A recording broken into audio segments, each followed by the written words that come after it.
नमस्कार. आज मी केली होती मेथीची भाजी. तर खूप जणांसाठी हा खूप शॉकिंग व्हिडिओ असेल, कारण मी माझ्या चॅनलवरती कधीच याआधी अशी रेसिपीची रील शूट केली नव्हती. पण मीच आईला म्हटलं, की आज तिने खूप छान हिरवीगार मेथीची जोडी आणली होती मार्केटमधून. तर मी म्हटलं, की चला आज मी एक छोटीशी रील शूट करतो. तर आईने मला इथे मेथीची जोडी खूप स्वच्छ धुवून आणि छान चिरून दिली होती.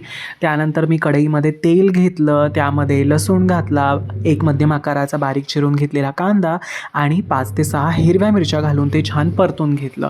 आणि मला आईने सांगितलं, की जर तुला कांदा लवकर असा गोल्डन कलरचा पाहिजे असेल तर त्याच्यामध्ये थोडंसं मीठ घाल, म्हणजे तुला छान असा कांदा गोल्डन कलरचा मिळेल. आणि आता त्यामध्ये मला आईने सांगितलं थोडीशी हळदसुद्धा घालायची. आणि नंतर मला आईनीच ही भाजी छान स्वच्छ धुवून चिरून दिली होती. तर मी यामध्ये आता मेथीची भाजी घालून घेत आहे आणि एक थोडीशी वाफेवरती शिजवून घेत आहे. एक वाफ झाल्यानंतर मी पुन्हा ती उघडून पाहिली, की व्यवस्थित होते ना. आणि त्यानंतर मगाशी आपण थोडंसंच मीठ घातलेलं ना गोल्डन ब्राऊन होण्यासाठी कांदा, तर आता इथे प्रॉपर आपल्याला जेवढं मीठ पाहिजे तेवढं मी घातलेलं आहे.